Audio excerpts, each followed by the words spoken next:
have decided to follow.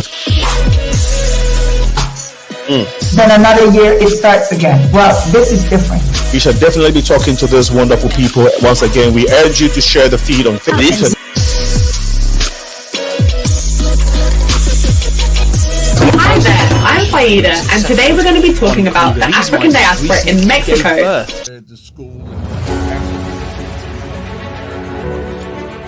Whether UK likes it or not, I have to leave this country. I became a member and a chief of the Vice Lord all in one day. All these guys, winds are out of the north at Midway Airport. His father.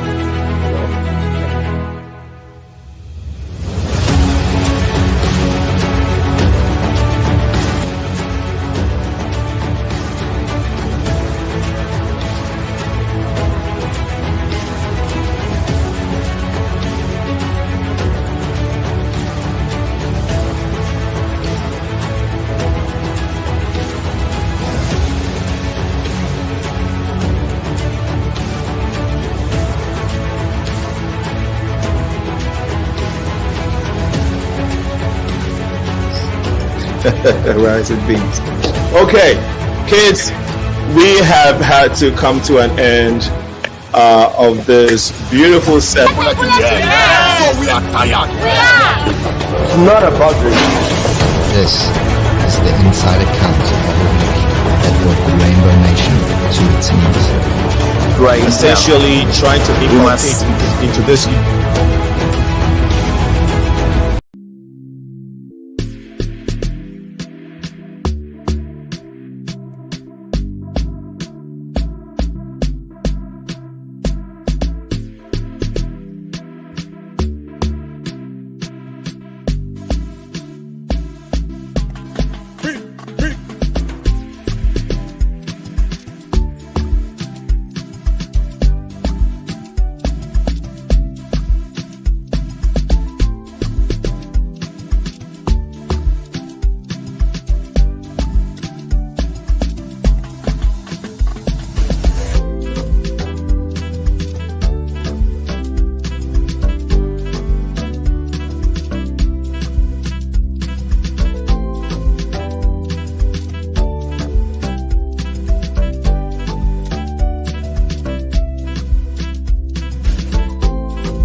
Welcome to this wonderful edition of the Progressive Minds Show. Good evening to you all. Today is 11/30/2022, November 30, and we are grateful to be coming your way. My name is Senna, aka Alinco, and I am coming your way with my co-host Angie Mims. Today's topic is community awareness. This evening we'll be engaging a beautiful lady by name Christelle Lillianne. She has a powerful book which reflects her life story. We will be sharing with you later in the show. We will also be talking to the ladies from the Ghana Medical and Ghana Physicians and Surgeons Association North America. They'll be here talking about their fundraiser that is coming up, and so we would encourage you all to engage in this episode. We encourage you, as always, to share the feed. If you're watching us on Facebook and on YouTube, we'll go to Captain Mike and take his segment. Right after that, the show will continue. But before then, I Our beautiful queen is here, so we can't start a show without acknowledging her. Angie, you're looking great. How are you doing today? I'm looking well. So are you and Captain Mike. Everything's good. How are you? We're good. We're doing absolutely well. And thank you so much, Captain Mike.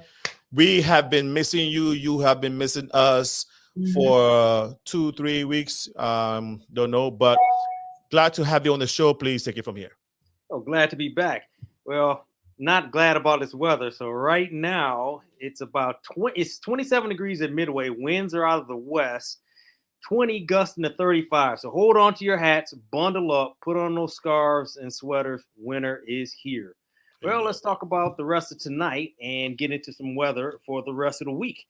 So we're looking at tonight, going to be a low about 25 degrees. Winds are going to calm down just a bit. Tomorrow, high at 35. Southwest winds, not too bad. Friday into Saturday. Friday, not too bad. Maybe a chance of rain late in the day. Saturday is going to be a little bit windy, high of 30, low of 25. So we get back into Sunday, decent day, but maybe a chance, just a chance of some snow and maybe a little rain late in the day. Monday, decent day, high of 40, which is going to feel really good. And same Tuesday is going to be kind of the same as that Monday. Maybe a little chance of some snow late Tuesday. And Wednesday, maybe a little bit early in the day, kind of ending early. Sports, there's not too much going on as far as sports going on there that we know of. Right, Cena? There's no World Cup or anything. Ghana's not in it. That's as far as I've heard. The Bulls are playing Phoenix tonight at 8 p.m. Did you say something about Ghana? Yeah. There's nothing really going on in sports, so we don't have anything to talk about. We beat what's the name of the country? We beat Wait, there was a game? Yeah, we played There was Portugal. a soccer match? Yeah, there was a soccer game. We played Portugal and we got robbed in that game, and then we beat South Korea. Okay. Wow. I didn't know about anything going on. Okay, so maybe in a week or two we'll be doing the World Cup segment on this show. So then you can be updated. But yeah, don't mess with Ghana. We beat South Korea. We're playing Uruguay on Friday. So okay, well, yep. Yeah, there's a new update. There's a World Cup going on and nobody else knew it. Right. Going to the health and fitness report. Don't judge me. It's the end of the month. November 30th, but November is National Diabetes Month, National Diabetes Awareness Month. So what is diabetes? It's a disease that occurs when your blood glucose, also called your blood sugar, is a little bit too high. It affects about 37 million Americans. It can damage your eyes, your kidneys, your nerves, your heart, and is linked to some types of cancers. Well, how do we manage diabetes? That's the important part. Well, one, learn as much as you can about the disease. Ask your doctor and your healthcare professional as many questions as you can. Manage it as early as possible. Start with small changes and create a healthy habits. Make physical activity and healthy eating part of your daily routine. For more questions about diabetes, go to www.nih.gov. That's www.nih for National Institutes of Health.gov. So with that, Cena, we're going to go back to you. Well, Captain Mike, thank you so much for a great update. And we're looking forward to talking to you, seeing you next week, same time.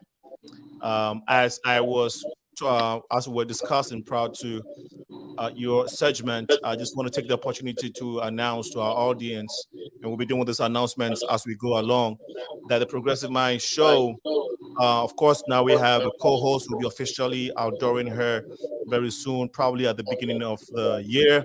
And another excitement news that we want to share is that we will be moving our day from Wednesday to Tuesday. Time is going to be the same from 6 to 8 p.m. Central. The day is going to change from Wednesday to Tuesday. So please take note of that. We'll be giving more announcement as the day go along. But Captain Mike, as you said, it's a very chilly day, very chilly evening. So I am sure that you'll be bundled in and keeping warm. Yeah, bundle up tonight. Stay warm, guys. All right, bro. Thank you once again. All right. That was the segment, and we would Angie, What's going on with you and the community today? I want to hear something from Angie. Well, so much is going on. It's always an honor to be on the Progressive Mind show with King Sena Alinco, as some people know him.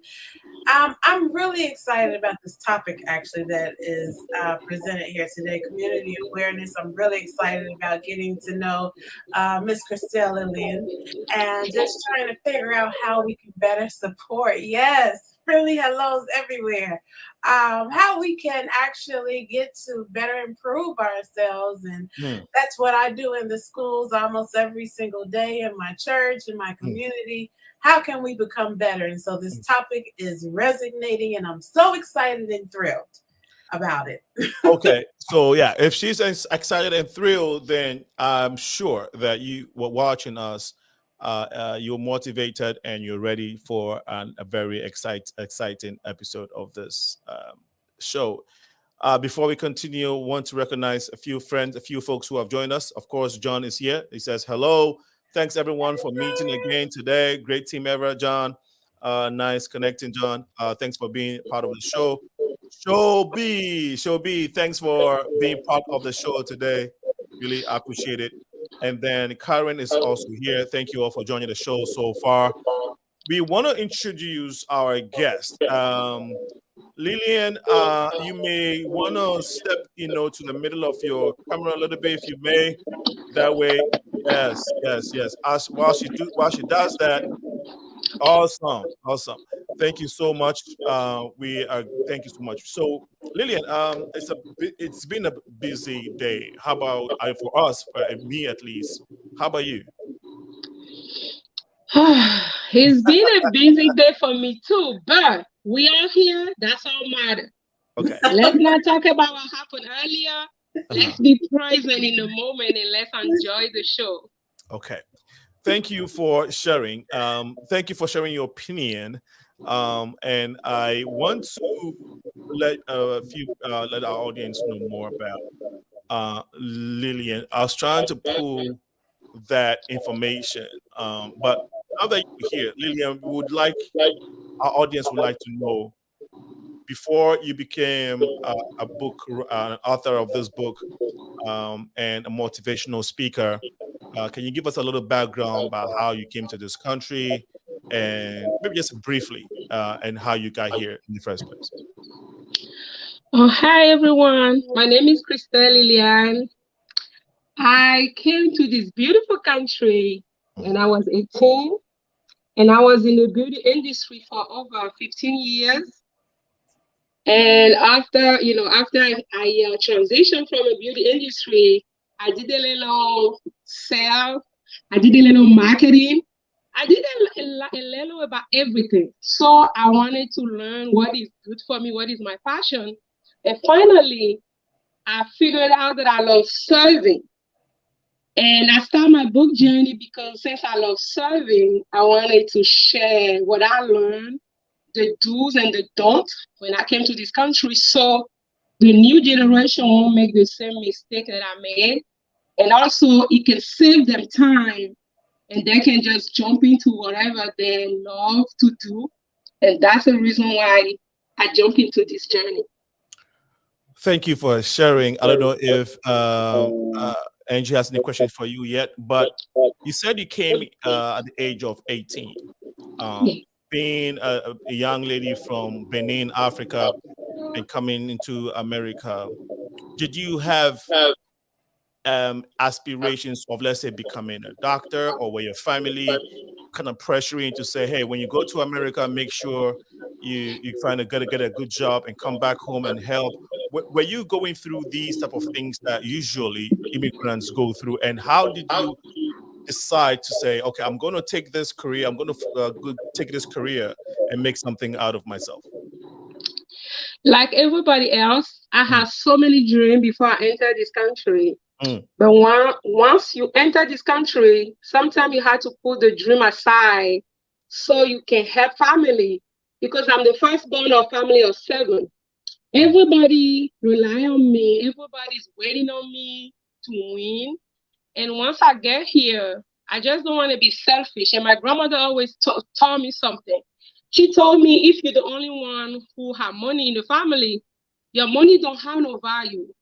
And when I first came here, and I'm like, okay, I can go to school. I came here with family. My aunties and my cousin, they have a beauty salon, and they want me to work at a shop. And on the weekend, I can work at a shop, and weekday I can go to school. But when I look at the weight that I have on my head as a firstborn, I put school on the side so I can concentrate and help everybody. And that's what I did for so long. But today, I'm so happy that I serve everybody, and today I had time to do me. And that's the reason why I don't even think about what I was supposed to be a doctor. I don't even think about what I didn't do at that time. Because now that I serve, I have a sister who's a nurse practitioner on her way to become a doctor.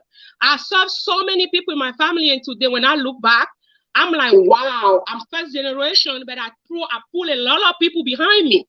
And I'm so happy that God used me as a blessing for other people. And that's all. I'm happy about that. Angie, there was a lot that was said there. There were some very powerful statements that she made. I don't know if you have any follow-up question or comment. Well, I do. I like the fact that she brought God into it. Her book entitled, is it Focus on Life? Change your focus, change your life. Yes. Change your focus, change your life. And so I like that title because oftentimes here in America, I can't speak for other countries, but here in America, we become so consumed with, trying to keep up, trying to look good, trying to become popular or whatever. But when you mention God, how did God fit into your book? And when you said, you know what, I'm going to pause because I have something to say. Okay, first, before even I start this journey, I'm somebody who I was distracted. And because I was so distracted, sometimes the Holy Spirit speak to you, and you don't get it because you're not present in the moment.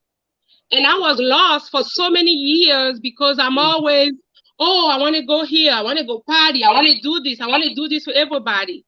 But after so many years, I think that God always, the Holy Spirit always speak to me, but because I was distracted, I cannot hear because the voice is not loud. You have to be in the moment, you have to be present to listen to that voice. And I'm saying this today because a lot of people look like me, talk like me, and they're also in my situation. But for me, it took me so many years before I get to this point, and my faith right now is number one on my chart.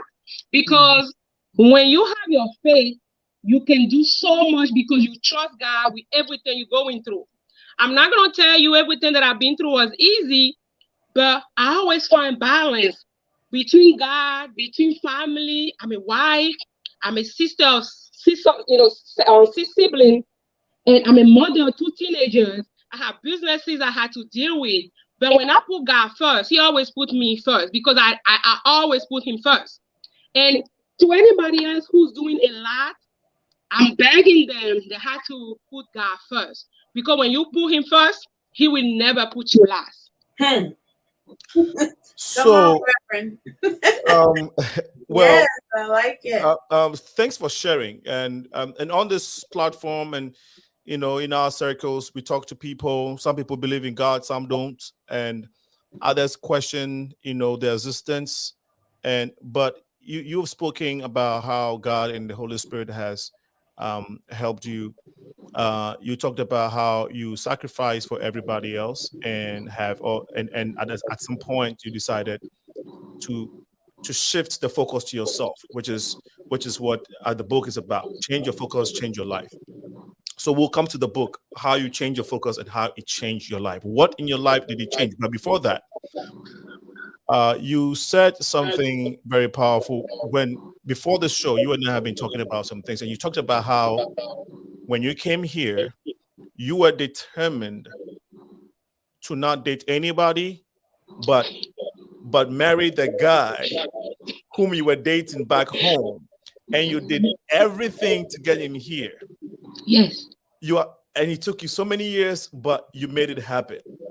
knowing that you are also a child of a very a great army commander, general, army general, something back in Benin. Is that correct? Yes. Can you share that story a little bit? Just a little bit of that story. You know, growing up, when I came here, I figured out that a lot of people don't have a good foundation.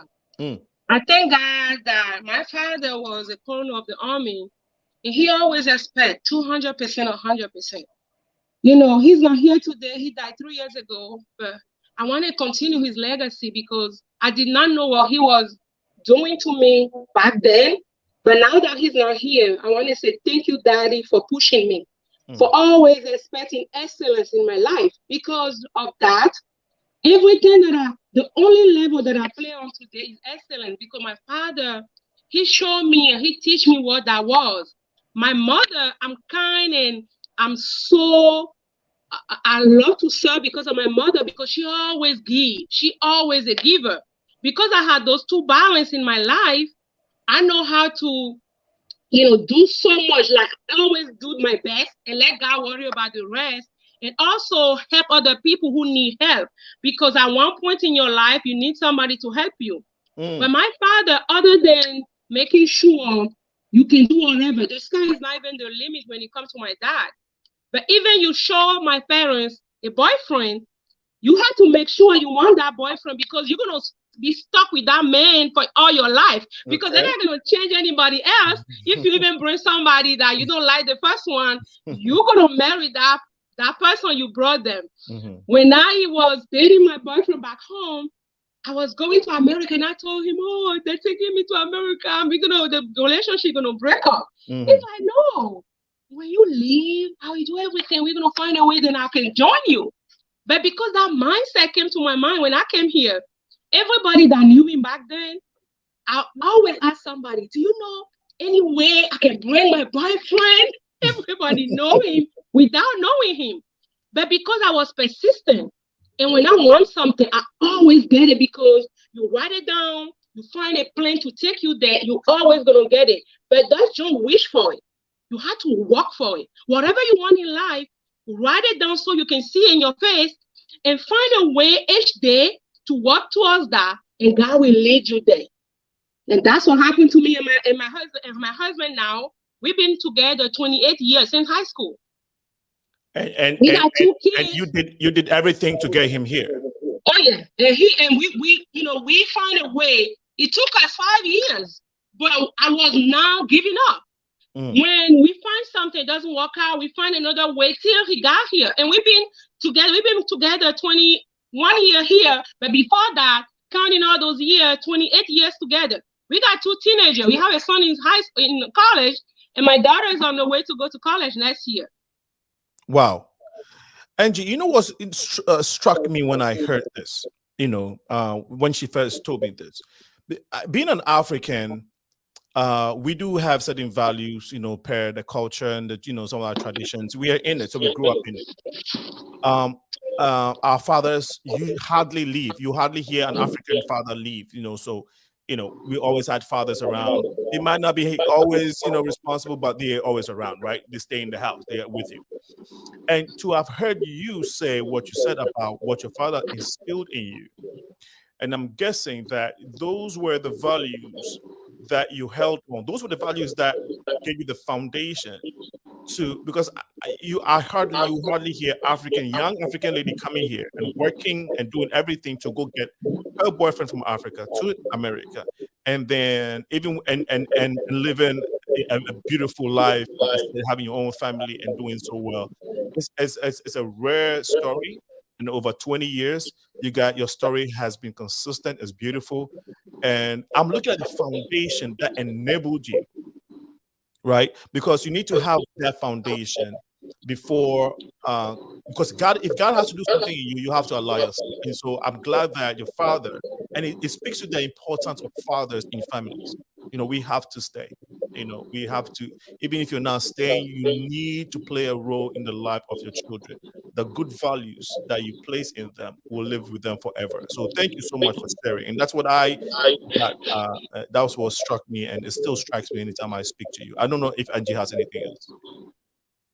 Well, I like the fact that she brought up writing it down. You know, in the book of Habakkuk, the second chapter, right around the second and third verse, it says, write the vision and make it plain. So sometimes when we are unclear on what exactly, not so much what we want, but the process, we don't take the time to write it down, right? And so it was refreshing to hear that she said, you know, when I want something, I get it. And I think that that is the boldness that we have to have in Christ. We have to know, okay, God, my desires match up with your will. Show me how and give me the wherewithal to get it accomplished. And then that is when we see faith manifested. And so to hear that she's written about it and changing things in her life and realizing that everything wasn't perfect is phenomenal and quite enthralling. My question to her would be, though, were there times, even though you were sure, or were there times where, you know, your faith was rocky?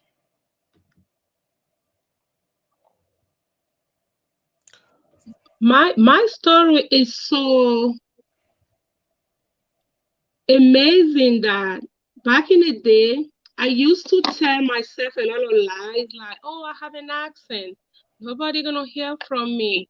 Oh, nobody will hear my story. But today, whatever you're thinking, whatever God put in your mind, you have to believe it too before you can manifest it. Law of attraction.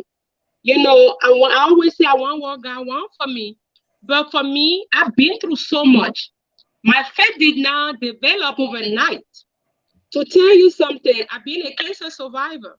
I was diagnosed with cancer when I was 28 years old. And at the hospital, I asked God to save me so I can serve his people. And when I left that cancer center, my daughter was 11 months. My son was 3 years old. And I'm like, oh, I need to be in this kid's life. I need to raise these kids with my husband. And I remember my husband used to come to the hospital and say, they say my cancer was stage 4. The term they gave me was 18 to 2 years. But in our community, you go through pain, the community forces you to go through your pain and hide it. And I did that for so long. But today, I know that my story has power, and I want to share with somebody else who's going through something so they can learn something from my story. And I know today that I have something, I have a voice, and I want to share my voice. I want to be the voice for those who doesn't have a voice. And I say no to anything, anybody who's trying to silence me, because you find your voice and you use it. You find your peace and you protect your peace. And all the stuff that I've been through, all the obstacles, all the challenges make me this powerful person that I became today. And I want to give the glory to God because he's using me so I can testify that other people know that he exists. From stage 4 of cancer, 16-year cancer free, is not me, it's God. And when you give him all the glory, he will never let you down. He'll give you the strength. My strength don't come from here. My strength comes from God. And he always reminded me that he got more for me. And that's why I'm this passionate about my story so other people can hear, so they can say, if Crystal have this chance, I can have a chance too. I want to give hope for those who think they don't have no hope. She wants to give hope to those who don't think they have no hope. You belong into the Benin community in Chicago. Do you have like a specific role? Are you like a leader in that community, or you just belong to the association?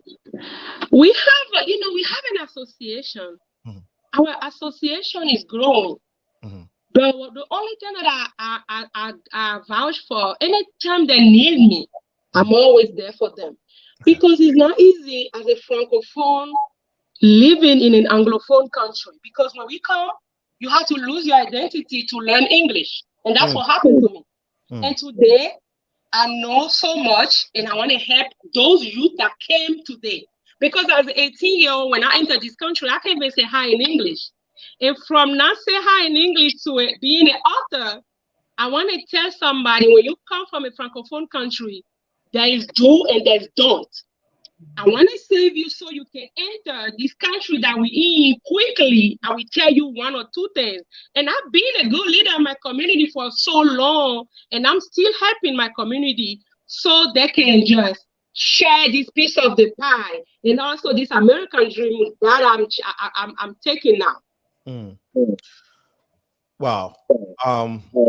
Let's go to the feed and get some comments. We'll come back and talk about your book. If Angie, if you have a follow-up question or comments, please go ahead.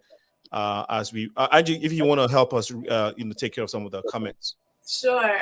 Portia says, powerful. What the mind can conceive, receive, believe, the body can achieve. Okay, Portia, I like that. She says, great life story. Thank you for that. I agree. Deborah says, interesting, great story of persistence. I love that too. Thank you, Dor. Karen says the host has some feedback. Yes, there is some feedback. Yes. We're trying to work on that. Okay. Let us know if the feedback is better. Angie, Yes. Are you getting the feedback? I was definitely getting feedback before, but I don't hear it as much right now. Yeah, I think I know where the issue is. Okay. Okay, so let's see if we can get some more comments. Karen says, facts, write the vision. Absolutely. That's the book of Habakkuk, chapter 2. I encourage people who have a dream to definitely look at that. Christelle certainly did elaborate on that in a beautiful way, and I'm very grateful for that. I like the fact that she has so much energy and she's unafraid. The Bible also talks about us being bold and courageous, and so she has transcended from doubting herself to, it seems, having the confidence of God. I believe in Philippians it says, I can do all things through Christ who strengthens me. And so here it is, Crystal is letting us know that when we change our mindsets and that when we put faith first and put God first, He'll be first to take care of us. And so I really enjoyed that part, Crystal. Thank you so much, Angie, and then Crystal so far. If you just joined us, this is the Progressive Mind Show. Every Wednesday, we're here from 6 to 8 p.m., engaging the community about things that are pertinent to all of us. This is where we build our communities. This is where we promote culture. This is where we bring people together. This is where we connect the African diaspora. And this is where we give hope and voice to the voiceless. We are a 501c3 platform or entity. We encourage you to support us by donating to us. This is how we are able to sustain and even better our programs and sponsor some of these community events that we do. Right, we have done soccer events, we've done the exchange ceremony, we have other events that are coming, and so we need your support in all ways. Okay, if you know a grant writer or if you're a grant writer and you're watching us, please reach out to us at info.progressiveminds@gmail.com. info.progressiveminds@gmail.com. That is if you're a grant writer or can serve, help us in any capacity. We need that support. I want to also announce quickly that beginning next year, we're going to officially adore our our co-host, Angie Mims, and also move our time from Wednesday to Tuesday. So it's going to be Tuesday, 6 to 8 p.m. The time doesn't change. It's just the day. It's no longer going to be Wednesday, but Tuesday. That would be it for the short announcement. We are going to be hearing, we're going to be talking to the leaders of the Ghana Physicians and Surgeons Association North America about their fundraiser, what they are doing, what they've done, what they are doing, and what they're about to do. So stay tuned. We also want to encourage you all to share the feed. That would help us keep this community conversations going. So that's one piece you can help us with. Share the feed on Facebook and on YouTube. We are also live on Twitter. Later in the show, if you want to ring in, it's 815-277-5047. The phone lines are working now. If you don't believe me, just try it right now. It should work. No, so I think we have one comment here. Let's try and dig this comment real quick, and then we can go back to Crystal. Angie, you want to help us? Sure. This comment simply asks, is interesting the experience. I'm sorry, she makes a statement. It's interesting the experience of migrants' everyday life in America as compared to migrants in other African countries. Wow. Yes. I can only imagine the stages and that you have to go through, you know. Absolutely. And I'd like buddy Maulome, that's if you can call in and share the experience, I think that would our audience would appreciate it a lot. It's very, very important we know, and I think I've said this before, that the plight of African immigrants in places like Asia, Europe, it's nothing compared in terms of hardship to what Africans experience in America, right? African immigrants, or I'll say African immigrants in America, we have had, I'll say, relatively a smooth transition, a smoother transition. And I think it's, and I don't think it's just because of the work and the sacrifice that African Americans have had to lay their lives for. Okay, everything they fought for, we come here and we enjoyed it. We don't have to struggle and deal with the things that they've already dealt with. And so a lot of our brothers and sisters who migrate to Europe and Asia, they're really going through it. And so, my brother, if you want to call in and share, that would really help us a lot. Give us a real-time story. It's 815-277-5047. Let's go back to Christelle Lillianne, who is our guest this evening, and we're talking about her book. Her book is Change Your Focus, Change Your Life. Crystal, before you started writing this book, you have been working with other, let me do this. I think I'm getting the feedback because of this. I'll put you on mute for a second. Dr. Dentley, you work with Dr. Dentley, who is a great man who trains people how to speak. He's actually one of the people who coached Wesley. What's his name? Les Brown. No, he was Les Brown coach, business coach. Yes, Les Brown. Yes, he coached Les Brown. So he's a great man, Dr. James Dentley. Yes, and you've worked with others too. Tell us how you got into these people and how they influenced you, and then we can talk about the book.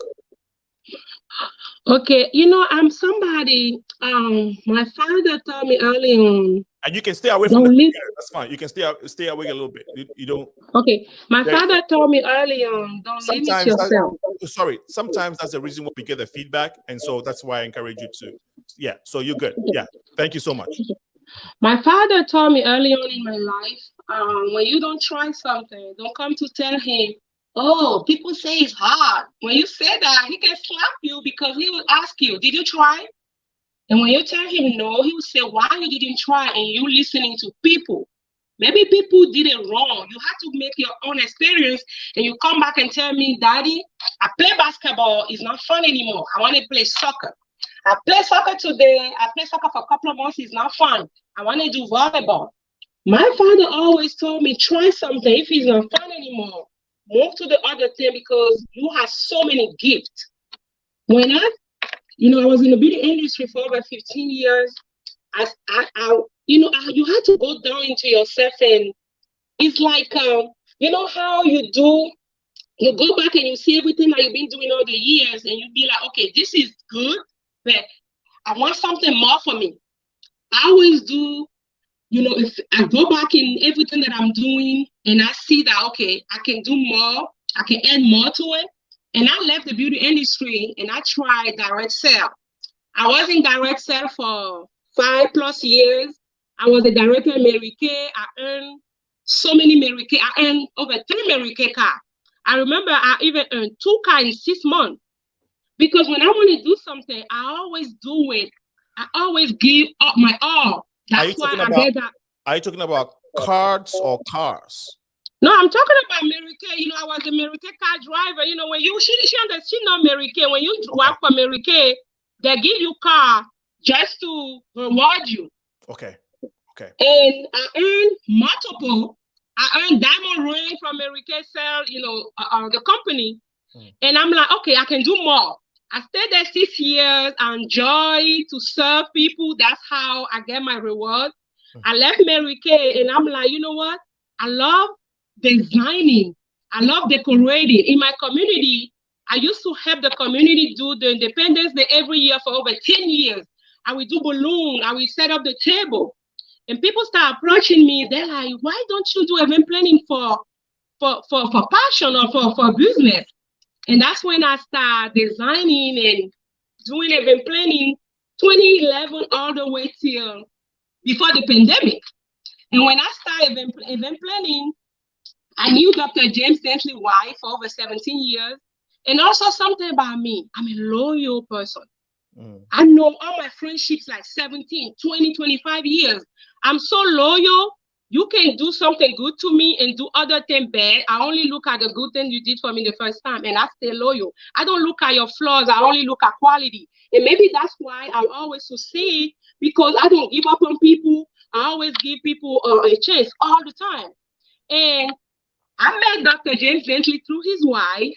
And I even did a show. I set up a stage for Les Brown, the motivational speaker in Oak Brook. I did the centennial of the Lions Club here in Hilton, Michigan. I'm so blessed because of what I do. I set up different stages for corporate events, community events. I did so many weddings. But to tell you, meeting people, my grandmother also taught me something. Relationship is like flower. You have to water the flower so you can cherish the relationship. When you need it, you can get it. You don't throw a relationship out and 10 years later you need them and they cannot do nothing to you because you did not water your flower. You did not water that relationship. And every person you meet, my grandmother always said, the only time you look down on people, that's when you want to help them tie their shoes. All those play good role in my life because I caught my grandmother a lot because I learned from the best.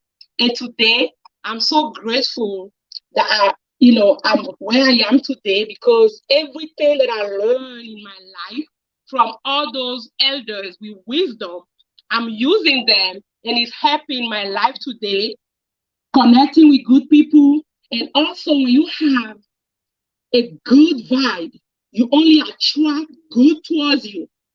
That's why I tell people to stay positive all the time. There is power in positivity.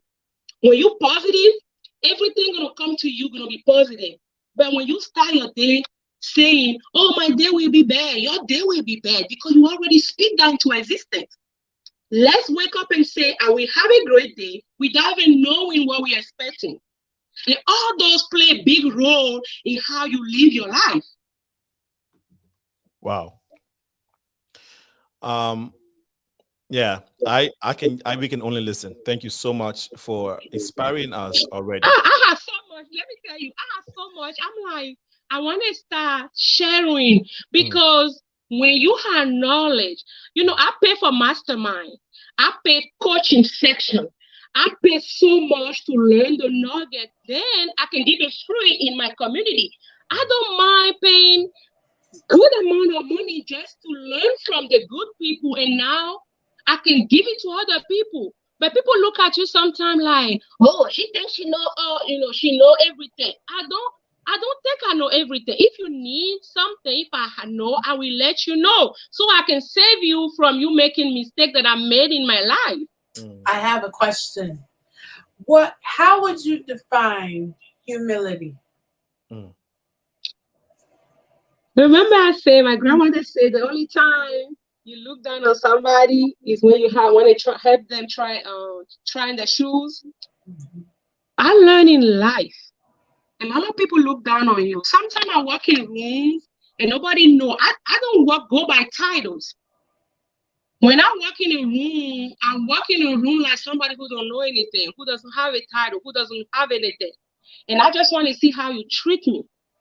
And later, when I tell you what I do, I want to see how you're going to change the way you treat me. And I don't want to go near you because since I don't have anything, the way you treat me is different. That's how I know this. how to go, do business with people. I'm so humble, and I ask God to give me, to continue helping me, so I can be, even with money and without money, I respect everybody, elders, young people, everybody around me. If I offended you, I will ask you to forgive me if I know. If I don't know, you tell me, I will tell you I'm sorry. What I know today is different. No, let me add something to it. Before, I was not like this. Before, I was like, how you start gaining and you take you all that. And God remind me, lady, I can take it away. And I've been through up and down, but today, I'm a whole different person. When you even slap me, I will let you know. I'll say, can you slap me in the second ear? Because right now, I don't care about what people think about me. I know who I am. I know who's my father. My provider is God, and nothing move me anymore. That's why I do not worry what the people's telling me. But I always consult God every single day, and I ask him to show me people I need to do business with. I ask him to show me who I need to help and who need to help me. And when you ask God, you always get it. And you have to obey when he's leading you. You have to obey, and I keep obeying. And I'm so happy where I am today. Wow. I'm glad to hear that. I have another question then. So humility is more of an action than it is just merely spouting out words, yes? Like some people tell you something that do something else. When somebody tell me, oh, I love humility, but when they turn around, they do something that you be like, whoa, no, I watch people now, they're listening to what somebody, when people meet you, they will say, oh, I do this, I help people, I do that. I just listen to them, and I watch people. I can read people from far, and I watch your journey to see what you're preaching is what you're doing. And if I see that what you're preaching is what you're doing, that's when I come to you. And I really love this, Psalm 139. I'm fearfully and wonderfully made. And I go by those values. I love serving. When you serve, God always put it back. Keep serving, and God will never, forget about you. But people trying to get, they don't want to invest, but they want to return. How you don't invest and you want to return? I told Alinco, I always try to help anybody I can help. Also, I don't like other people to know what I'm doing. I don't want you to tell somebody, oh, Crystal did this. I don't take pictures. I just do things because I know God is seeing what I'm doing and he's sending it back in for me. You've been watching the Progressive Mind Show this evening. Today is November 30th, 2022. The time is 6:46 p.m. We are talking to Christelle Lillianne, who is the author of Change Your Focus, Change Your Life. She's telling us her story. She's a great motivational speaker. She's worked with great minds, like you heard, people like Les Brown, Dr. James Dentley, who is the coach of Les Brown, and other great speakers. She's worked with all those people and great organizations. She's a huge leader and an influencer in the African community, the African diaspora community, and in our society in general. We will be talking about her book, Change Your Focus, Change Your Life. What made her write that book, and some of the nuggets that she would like to leave us with this evening. We only have about a few minutes to go, so please bear with us. Feel free to call in. The number is 815-277-5047. You've heard part of her story. If she's encouraged you, motivated you, or even sparked your curiosity, or even just call to commend her and appreciate her and keep encouraging her to do what she's doing, will be a great thing. She also mentioned that she's a cancer stage 4 survivor, right? Correct me if I'm wrong, Lillian, but she survived cancer and she's giving back in this great way. So let's support her. More especially, share this feed. Let's buy her book. Let's share her book. And I think that she will really appreciate it. Lillian, let's go to your book. What made you write this book? This is a story. People be like, what? You know, And, I told you earlier. and remember, because of the feedback, the echoing. So I want you Stay to back. say, "There you go." Not too bad, Okay. but just remember not to. Yeah, just so we can avoid the feedback. But Yeah. uh I don't know if sometimes God will take something from you and give you something greater, but we're not present to notice that that's what God trying to do. Last year, I was so excited to open up my banquet hall, and I started the process. And 4 months into it, I have a news from my owner, and he told me, no, we cannot give you the venue. I'm like, what do you mean? I have my lease. I gave you the deposit. I'm applying for my liquor license. I have architect that draw the place. I paid the architect company and the mechanical engineer that come in just to do all the stuff. And I have a sign guy. Everything was coming to place. And he's like, we're not going to give it to you. We're going to annul your lease. I'm like, okay, tell me why. He told me the person who owned the business next door to me said to him, we're going to have parking problem. Let me remind you, this place is next to Jewel. Jewel have over 100 parking. We have about 70 parking in the back of the place, which means everybody closes around 6. When I do parties, I start at 6 all the way to 2 o'clock in the morning, which means I'm not going to have problem with nobody. I'm trying to fight with him. He said no. And I'm like, okay, thank you for the opportunity. I just had to let you go. This guy called me again. He's like, this is the first time I gave somebody bad news and you told me thank you for the opportunity. And I asked him, what do you expect me to do? Yell at you, mad and all that? I'm not going to waste my energy on you. Thank you for the opportunity. Let me go and put a stop payment on your deposit. Then we are going to be, even. I left there. I cried. Couple hours after that, I went to this book camp. This publisher, he came to Chicago before COVID. And I went to his book camp. I just want to know how much it costs to write a book, because I want to write a book. I just want to know how much it costs. 3 years prior to January 2022, when the guy gave me the news. That same day, the publisher sent me an email and asked me, you still want to write your book? ? If you want to write your book, I'm doing a webinar in 5 minutes. Jump on the webinar, then I can share some information with you. I stopped crying, jump on the webinar, and he asked me, what is stopping you to write that book? And I told him I was distracted and I was putting everybody first. And he asked me, what do you want me to do to fix that? I said, I wanted to put myself first and I wanted to start my book journey. He asked me, if you for real, can you make a deposit of $2,000 so we can start your journey? And I said, okay. They put me in this room. They took my credit card information and I act right away. I do not procrastinate. Right away, I make that deposit. And January 2022, I lost my venue and I gained a book. And at first, I don't know what God trying to tell me, but today I know what God want to tell me. God don't want me to start that venue. I'm not going to have chance to share my story with the people. But after the book, I can still open my venue, and I can use that venue to do conferences, to share my message with more people. And that's now how I put it. Wow. Again, thank you so much for sharing. Let me ask you this. This is something I wanted to ask earlier. Do you have, when you came to this country, did you have maybe your mom, sisters, any kind of relations in this country? I have my cousin that brought me. Right. Okay. You only had your cousin. Yes. My parents were back home. Okay.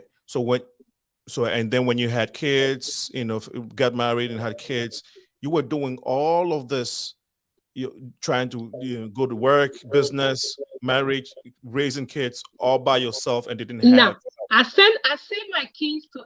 Let me tell you guys, I sent my kids to Africa. When I had my son, my mom came. He was 6 months when my mom, he was a month when my mom came. She stayed 6 months. She took him home so we can breathe. Me and my husband can breathe because we were a young couple. Okay. My son stayed till 3 years in Africa. My daughter was born. He came back to meet his sister. They stayed here a couple of years and they went back home. Okay. For school. Okay. So that explains it. Thank you so much for giving us that. And also, I have a really good support system. Okay. I have my sisters here. I have my husband. I have my cousin, and they all came after I came. But now we like a village that's crazy. That's kids growing. Together. Awesome. Yes. Awesome. That's beautiful. Thank you again so much for sharing. Again, we encourage that you motivate and encourage and support Christelle Lillianne. Great person in general. That's a great person. 815-277-5047. 815-277-5047. Angie, I know you may have a question, but the follow-up question is, and because of time that I want to follow up with Christelle, is so this opportunity you lost led to the book opportunity, but again, where you just wanted to write a book, or you wanted the book to be something that can change lives? I'm trying to figure out, the purpose of the book. I see that in the world after the pandemic, I noticed that a lot of people are not motivated. A lot of people give up so quick. And since I have that motivation and I have so much of it, I said, let me write a motivational book so I can tell people to get this one, you have the stage for you to go through to get here. And I have a motto and I use it all the time. Crying is acceptable. Complaining is acceptable, but giving up is not. I wanted to be that shoulder for somebody who want to cry. I wanted to be that. I just wanted to inspire somebody. I want to tell them they have more. They're more capable than they know. Because I'm always that person since I was a young girl, encouraging somebody. It did not happen overnight. I've been like this. Everybody who know me, they know who I am. They know that I have it, but sometimes I didn't know that I have that. I was doubting myself. But before anything happened to you, you had to get up and you had to take your power. You had to transform your pain into power. And that's what I did. I was playing the victim for so many years, but today, I'm not the victim anymore. I got up and I transformed my pain into power. And that's what I want to do with the book. I want to help people to see that their pain can be their power and they can do more with their life. Thank you so much. Thank you so much for sharing. I have another follow-up question, but I don't know if Angie wants to come in. No, I'm just enjoying listening. I know. She is so motivational. Yeah, so inspiring. And let me share something with you guys. Okay. Back in the summertime, I met a lady, and she saw, I have the publishing company that posts for me. Alinco always share my posts when he see my posts on Facebook and Instagram. And they've been sharing all these codes for me, how to change your focus, how to stay away from distraction. And I have a lady, she reached out to me and she said, I have the STEAM program in Markham. Do you want to come and share your book journey with the youth? And I will pay you when you can come and just talk to the youth. I'm like, okay. And she got me, and I went to the Markham Community Center. And I started sharing my story with this kid. I didn't even know how they're going to take me. Because remember, from Africa, and now I'm speaking to this teen kid. They're really smart, and I don't know what to expect. After I finished the program, they came to me and said, can we hug you? And I'm like, you want to hug me? Yes, come on. And we all hug each other. And I love it. And they want me to come back the second time. And I went back the second time to speak to them again. And right now, they have my number. They text me. We follow each other on Facebook. This is the impact that I wanted to leave behind. I want to create a legacy. Having 2 teenagers. My son is a sophomore in college. My daughter is on the way to pharmacy school next year.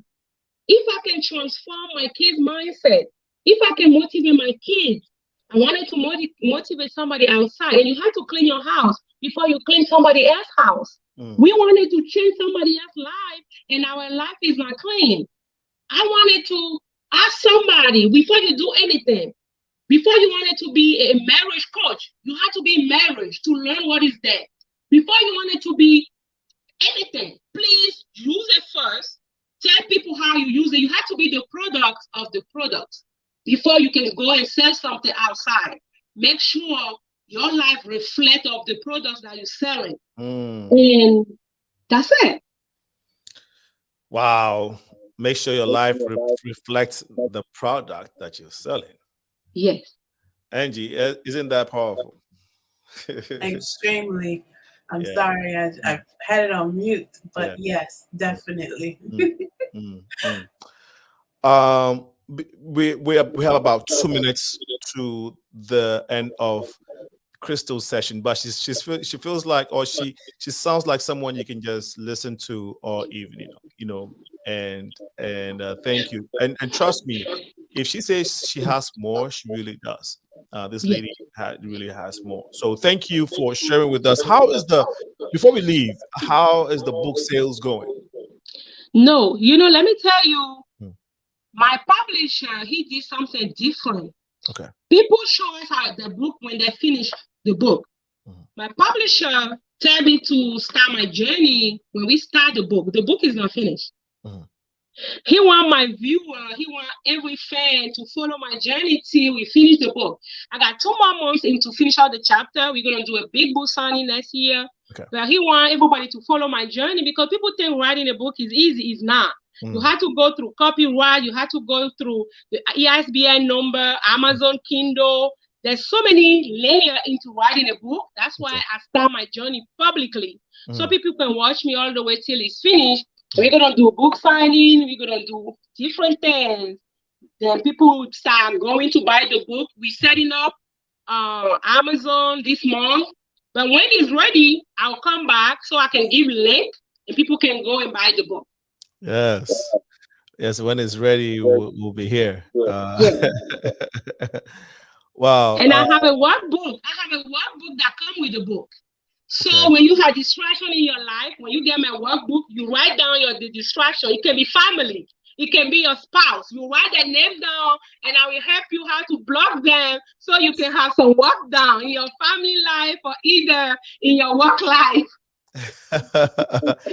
So no, thank you, Dr. Pearl. If you can hear me, we want you to turn on your audio, your visual, please. Dr. Pearl, awesome. So let me just do this. On this platform, Dr. Pearl, yes, good. Was going to ask you to give us your audio.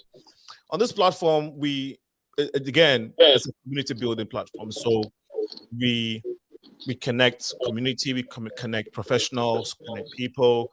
And so even though sometimes we'll have different segments like this, we make sure that our guests are always connecting. We can share the stories and we can continue life after the show.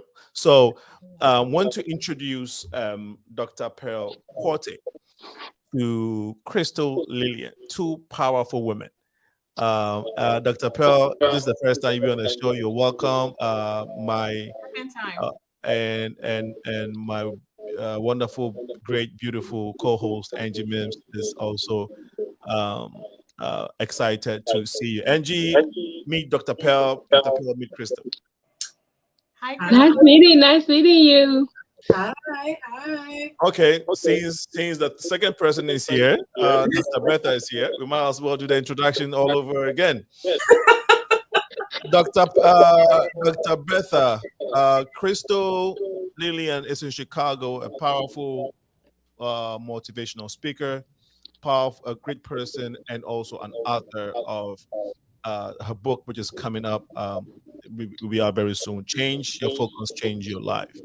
And so I'm glad to connect you all on the show this evening. Wonderful.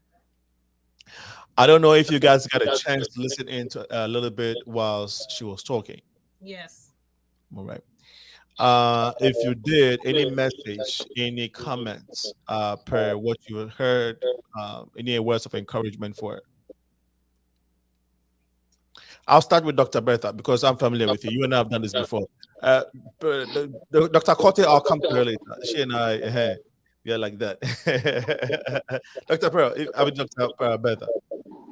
I wasn't listening into what was discussed earlier, but judging from the topic, I sense that it has something to do with changing what you're looking at so that you can change your life. And I noticed that in this life, you become what you think. So the minute you stop focusing on the wrong things and start telling yourself that you can actually do some things and begin to look at yourself in a different light, suddenly you release all this energy on the inside of you to be able to get things done. And the most important person to look at and listen to is your own self. And so you need to make sure that you see the best things about yourself because you hear yourself the loudest. Look at yourself and evaluate yourself that you're an awesome human being. You're filled with great potential and that there's absolutely nothing you cannot do. And shout out all the negative voices and you'll be amazed what you can do. So I haven't read her book. I didn't know what you said, but just from the topic, I know that that's where the direction is. And so kudos to her. Thank you so much, Dr. Bertha. Thank you so much. Dr. Cote, if you have anything to say, please go ahead. If not, we'll have Angie wrap us up. Yeah, I listened a little bit to what Christelle was saying, and I mean, she was really powerful, very inspiring, very convincing. And as Dr. Ayi said, once you change the focus, then you literally can work towards it. And if there are any changes in your life, so the title is exactly what you were talking about. So kudos. And yes, writing a book is not easy. I can imagine. I haven't tried it. Thank you. Thank you so much. Crystal, please leave us, because of time, leave us with your last comments or words or motivational tidbits. And then Angie would close the segment and then we can go to our doctors. First, not least, I want to thank you, Alinco, for giving me the opportunity to share, some nugget on your platform. And I always tell you, even people don't tell you, I want to tell you, I appreciate you. I see what you're doing. It's not easy, but keep doing it. Some more people are seeing what you're doing. I want to thank you for having me here. And I want to tell people, whatever you're looking for is within yourself. When you stop looking outside and you start looking in yourself, you will find everything. And I always want people, they're more capable. I want to tell them, they're more capable than they know. The only reason why they're not getting to where they're supposed to go because they don't believe it. They say with their mouth, but they don't believe what they're saying. And I said earlier, anything you want in life, write it down. And you have to find daily work ethic to get there. Don't say you want $1 million house and you don't have a job. Don't wish for it. Work for it. And remember to put God first. When you do your best and you put God first, He will never let put you last. And that's it. That's it. Thank you. You have been a blessing this evening. I'm sure. Thank you. No, I am humbled with all the nice words, your kind words. I really appreciate it. We thank God for the opportunity, and we are happy, more excited that going forward, we'll be, the Progressive Mind is going to be proceeding with people like my co-host Angie Mims and others.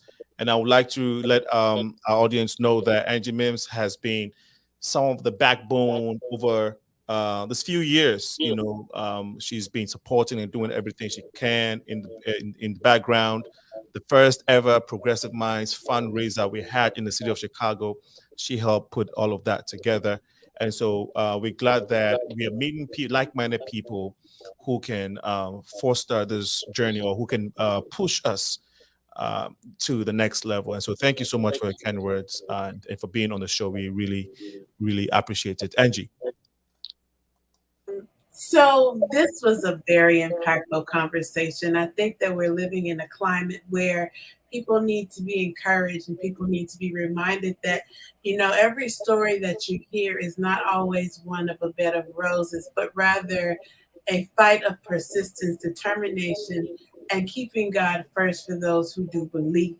And so it was refreshing to be able to hear someone who not only entailed what she had gone through and all the successes and plights, perhaps, but to also remind us that we too have a gift, a talent, something that can benefit the community. And so to her book, and her family wish you all the success that God has in store for you. And we hope to be able to see you again soon. So thank you again, Christelle Lillianne. Thank you. Well, thank you. Before you leave, somebody says she's full of energy. May God continue to bless her as she inspires more people. And I wanted to get that comment in because it just came out. So Lillian, once again, thank you so much. Have a wonderful evening. And to all our audience, we will take a short break. Thank you for hanging with us for the first segment. Please stay tuned and share the feed as we transition to speak with the two doctors on why they're here this evening. We'll take a short break. When we come back, we'll go to our guests. Stay with us.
Welcome back to the Progressive Mind Show. It's 11 minutes past 7 p.m. Apologize for starting this next segment a little late, but it's been worth the time.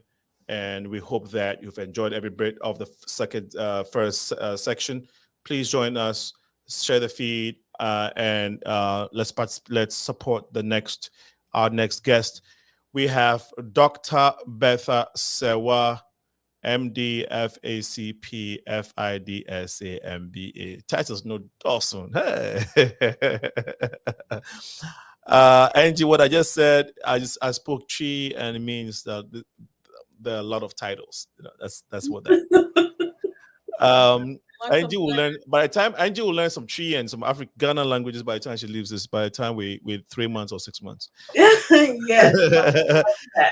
Only know a little bit of Igbo and a little bit of Yoruba, but I don't know. Okay, we got you. Dr. Bertha Serwa Ayi is an infectious disease consultant at Essential West in Fargo, ND, which is Dr. Bertha. ND stands for North Dakota. Thank you, North Dakota. She is a clinical assistant professor of medicine at the University of North Dakota and the Kansas Health Service Center. In Ghana, she is the adjunct lecturer at the University of Development Studies, University of Health and Allied Sciences, and the Accra College of Medicine. She is the president of the Ghana Physicians and Surgeons Foundation of North America. She's been awarded with, she's received so many awards, has a lot of accolades and certificates. Because of time, we'll go straight to our next guest. But Dr. Bertha is not a stranger on the show. Thank you so much for coming on here again. My pleasure. Next is Dr. Corte. Dr. Corte, we do have a little freeze on here. I just want to give you a little background of Dr. Corte, but my computer is all right. So we would okay, I have it ready. So let's bear with us. Let me get it going. Dr. Corte is the only stranger on the show, so she, we'll be fine. She's a friend. She's not a stranger. She's a good person. Dr. Corte completed her undergrad studies at Benedict University in Laos. She worked as a research biochemist prior to attending medical school at Cleveland. She then completed internships in both obstetrics. Okay, this medical terms. Thank you for helping me out. And gynecology in Cleveland. Dr. Bertha is from Ghana. She is. Hold on one second. Let me just. My thing is freezing, so I'm not able to get this. She worked with minority population in Chicago and has participated in several community events to increase health awareness and also to prevent diabetes. She's worked with Cook County Department of Public Health in various roles during the COVID-19 pandemic.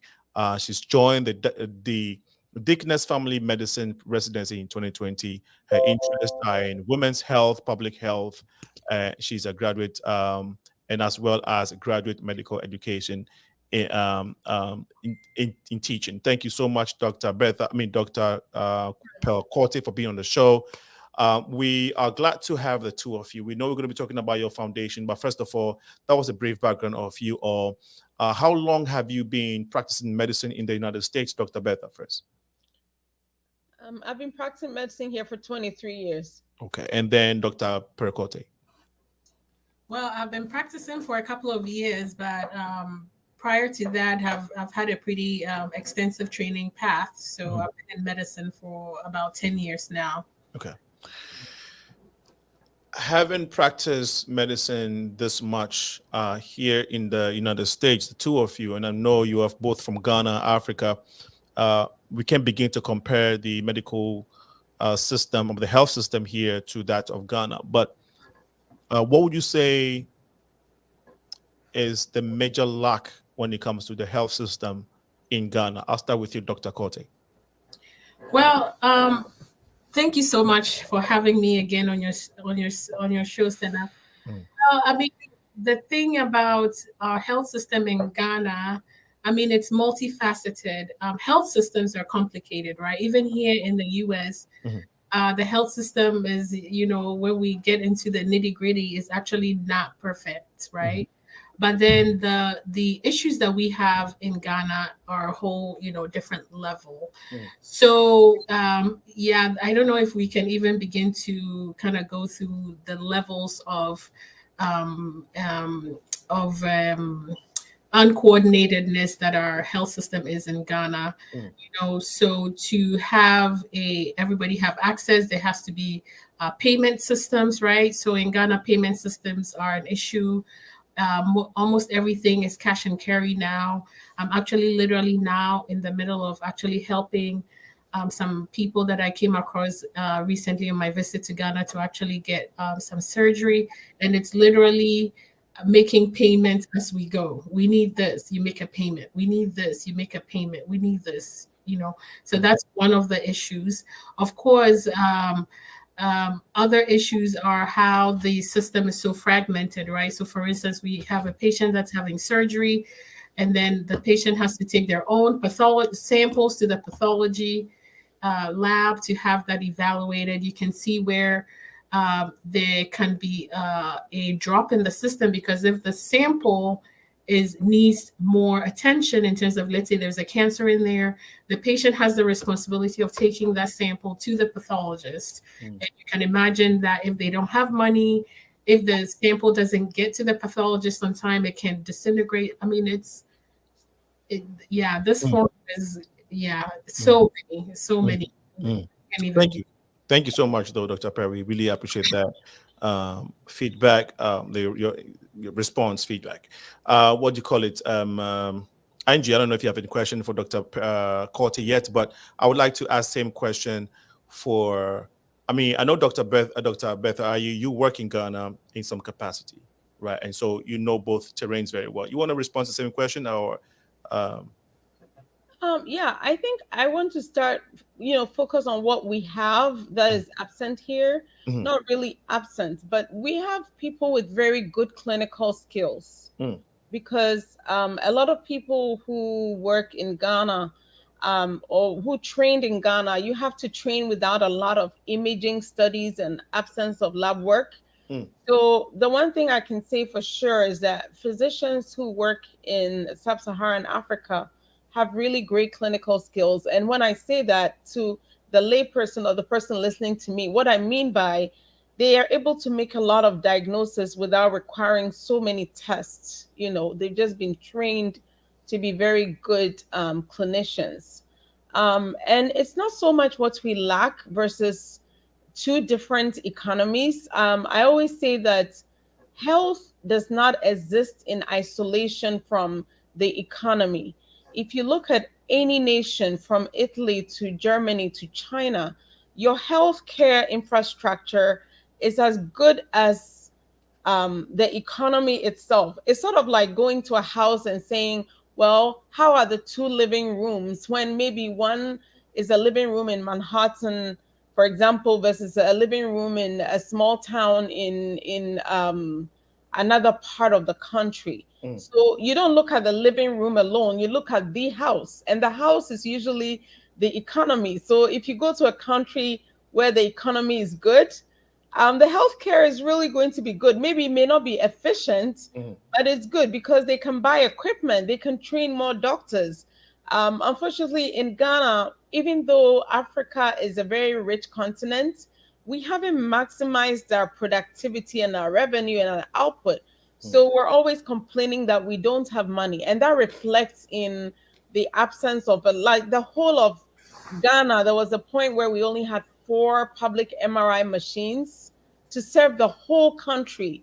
And so when somebody is ill and has a condition that requires imaging using that magnetic resonance imaging modality, then immediately there's a handicap. So I think it's a matter of, if we can get our economy to improve and there's more money, there'll be more ultrasound machines, more doctors will stay in the country. And so I beg to say that I don't want to just focus on health, that it's different. Everything else is different. Thank you so much. I appreciate it. And Dr. Pearl, Dr. Percotic, thank you for the correction. Yes, you've been on the show before. So so thank you so much for that correction. No problem. Angie, I don't know if you had a follow-up question. I do. I am very grateful and honored to meet both of you. I do want to acknowledge that first. And so I humbly do say thank you to you both coming onto the show and for Senna extending the invitation again, because I do have questions. It stems from a previous primary care physician that I had, a Yoruba man, who I did like actually, but I discovered he had a plight going on, and he was basically saying that with him writing a book that basically said that everything that we need medicinally, every illness that we had can basically be found in the earth. The cure for it can be found in the earth. And he was, according to his words, he was blackballed. And so I've not heard from him since his book took off. His practice has been closed. And so my question to either of you is, would you agree with that statement? And would you also agree that there's a lot of money to be made in the pharmaceutical industry? I can start with that. I'm not familiar with the person that you just mentioned or the book, but I am familiar with a certain concept called food as medicine. So a lot of our foods that we eat actually is medicine. And now there is a movement that is trying to return us to eating closer to the earth, right? So that we're eating less processed foods. We're trying to, not eat as much from packages, eating more natural, eating food that is less exposed to fertilizer and that kind of stuff. So there is that concept of that. It is also true that a lot of the medicines that we use are all derivatives of natural compounds, right? So, for instance, cholesterol medicine, statin,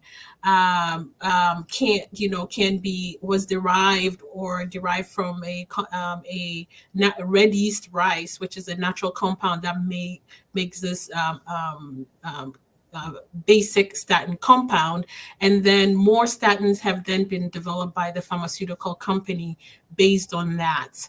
A lot of pharmaceutical companies spend a lot of money, R&D money on discovering compounds from the Amazon forest, from plants, from insects. So you could go on and on and on and on about that. Now, the money in pharmaceutical companies is a whole different conversation. There is a lot of money to be made. But the problem, I think, is that when the pharmaceutical companies supposedly spend a lot of money on R&D, and that's why then medications end up costing so much. But that's a different conversation for another day. Yeah, that was a great response. Thank you so much. Angie, I don't know if you want to follow up. Do you have any other? Well, I wanted Dr. Bertha Ayi to expound on that as well. I didn't say his name nor the name of the book because he's already, I feel, been blackballed, and so I don't want to address that publicly. But he was a good doctor, and he had begun to taper off a lot of the medicines that I was on, and instead prescribed and provided actual natural driven remedies to help me with the conditions that I was previously facing. And so, yes, I would like to hear from Dr. Ayi on that as well. All right. Well, thank you very much.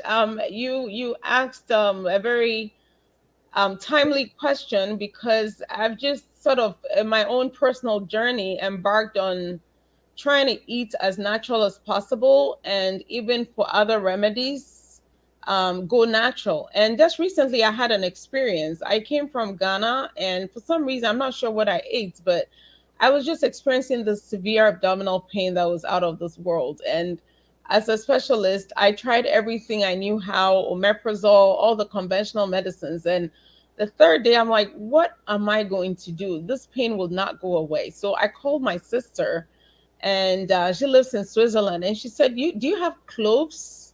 In Ghana, we call it pepper. Pepper.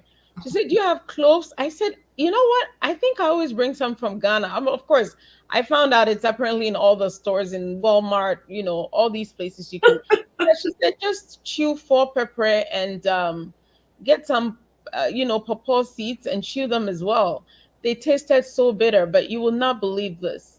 Within an hour, the pain was gone. Like gone. Mm-hmm. I'm like, what? I put it on our doctor's platform, the Ghana Physicians, and then the dentist said, "Oh, we've been using clove oil as an inflammatory agent for years, and it's called eugenol oil, and we also use it for pain." And the bottom line is, this is something that's been sitting in my kitchen, for months, and I just had to chew it, and the pain went away. So clearly, it touched something in my abdomen. And so that's just one example. But even dating, so I'm a firm believer in the fact that all our medical cures can be found somewhere in plant medicine, if only we would look. I mean, to the point where, so 2 conditions that are very common, high blood pressure and diabetes, is very common among Black people. I strongly believe that we would have I don't want to say cure, but a way of managing it just from plants, because you have so many. I mean, since I finished medical school, we've gone through over 6 or 7 types of diabetes medicines. Every year there's some new one blocking this one. They never actually bring a cure. You have to add one to the other. Same for high blood pressure. And I think there should be some cure somewhere. And because I'm an infectious disease specialist, I'll give an example. So the very first antibiotic, yep. Someone called Ian Fleming went into his lab. He was growing this bacteria called Staph aureus, and he found a fungus on there. And wherever the fungus was, the Staph aureus wasn't growing. It was just penicillium fungus. So he took the fungus, they purified it a little bit, and voila, we got our world's first antibiotic. Until then, which is just 1928. And so it's actually, antibiotics are less than 100 years old. And until then, if you get an infection with any bacteria, it was a death sentence. I mean, 80% of the time you were going to die. So just the fungus alone brought us a cure. Talk about malaria, which is very common in parts of Africa.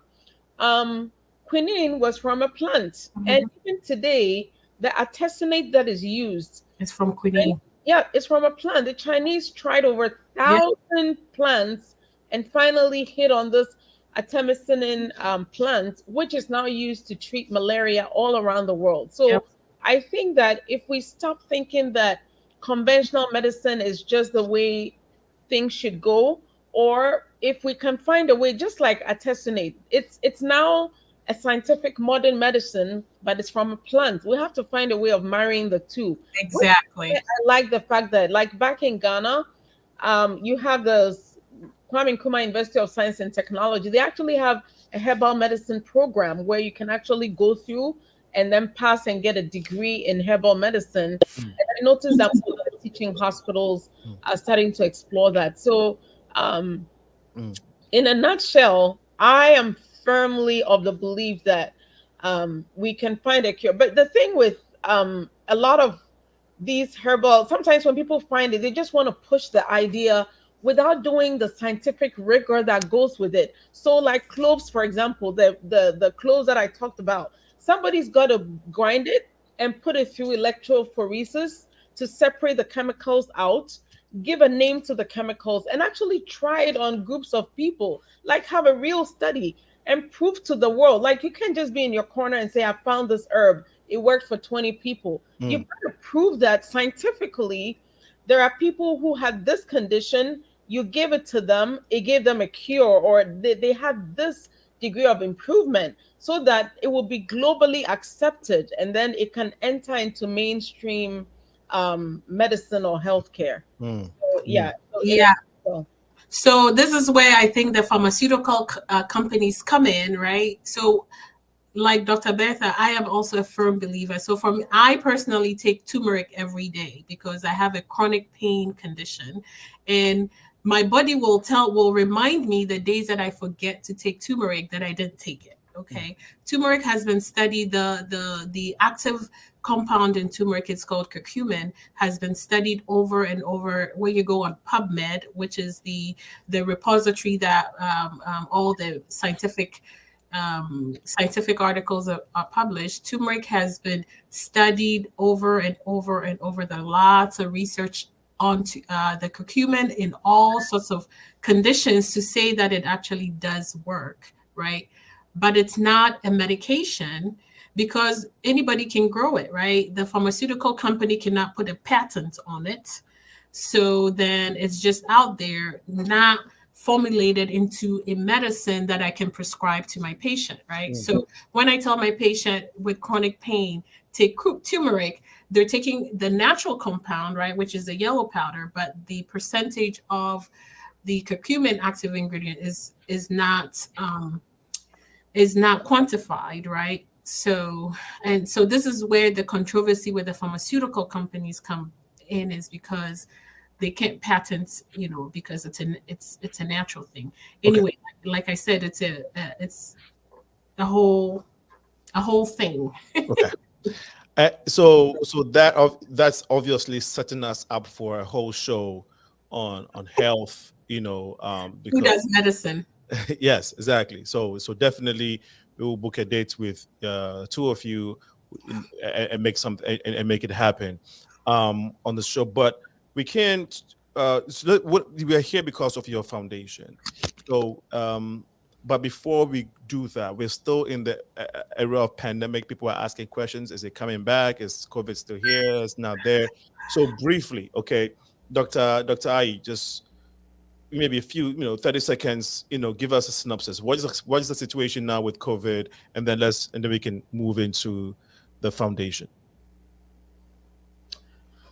I think the biggest headway that was made with COVID is the fact that, I mean, unprecedented in the world, that within 2 years the medical community was able to come up with a vaccine that was very effective.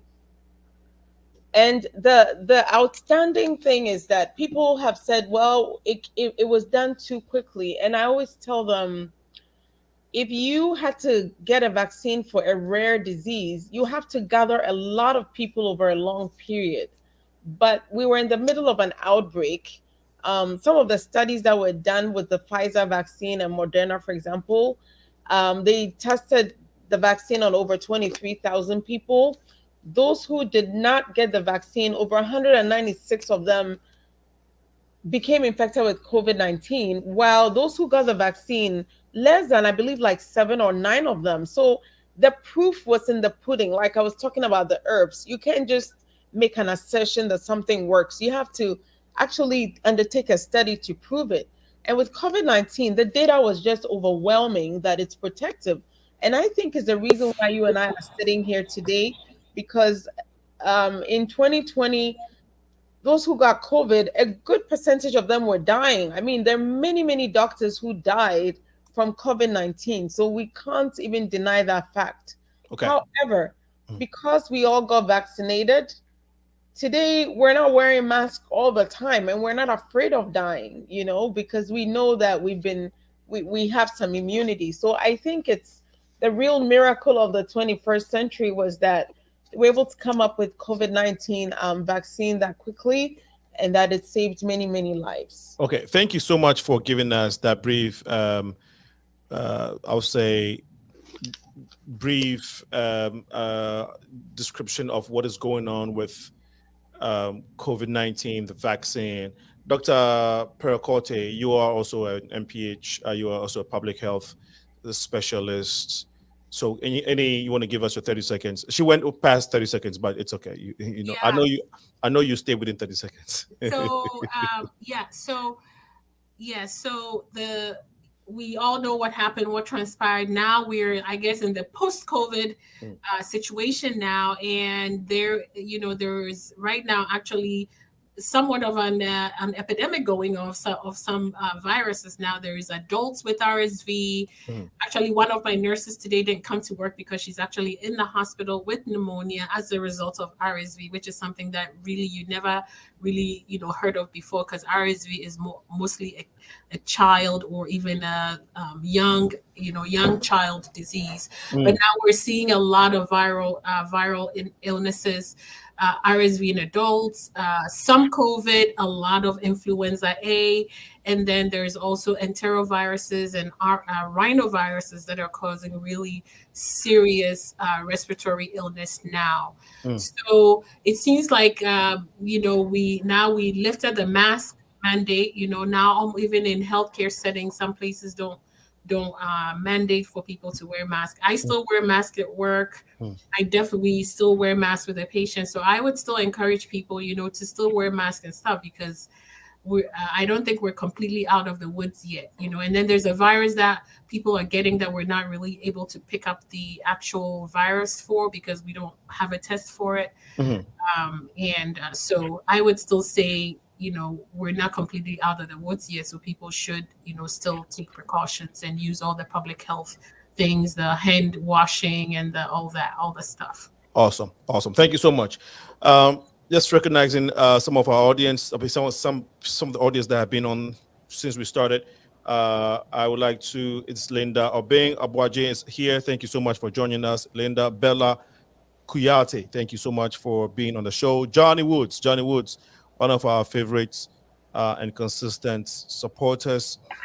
Thank you so much, Johnny Woods, for being here. Beatrice Kamau, thank you for being on the show. Mike, thank you for chiming in. Mike and Johnny Woods says, let me just put a question here. He says, is COVID-19 here to stay just like the flu? I'll have Dr. Percotte, you just spoke last, so please, and then maybe Dr. Ayi too.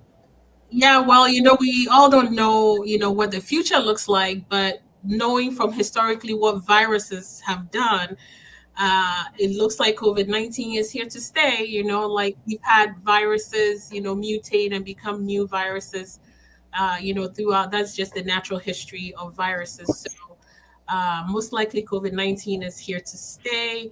Hopefully we've gone through the difficult part of it, and it's pretty much going to be an endemic virus now. It's probably might end up being a virus that we get a vaccine for every year. Probably those of us in healthcare might end up having to get a vaccine every year to protect us against it. So I think it's here to stay, just like the flu. Mm-hmm. Remember, there have been coronaviruses, right? COVID-19 is just another coronavirus. Thank you so much. Dr. Ayi, I think that answers it, or would you like to add your 2 cents? Man, I've always said I hope it's not here to stay. And I use the 1918 influenza. It happened exactly 100 years ago as well. It killed, I think it affected over 50 million people and killed so millions of people. But that virus winded down nicely, and it did not stay forever. Okay. So I want to believe that COVID-19 will become like the 1918 influenza, that would subside and not become a constant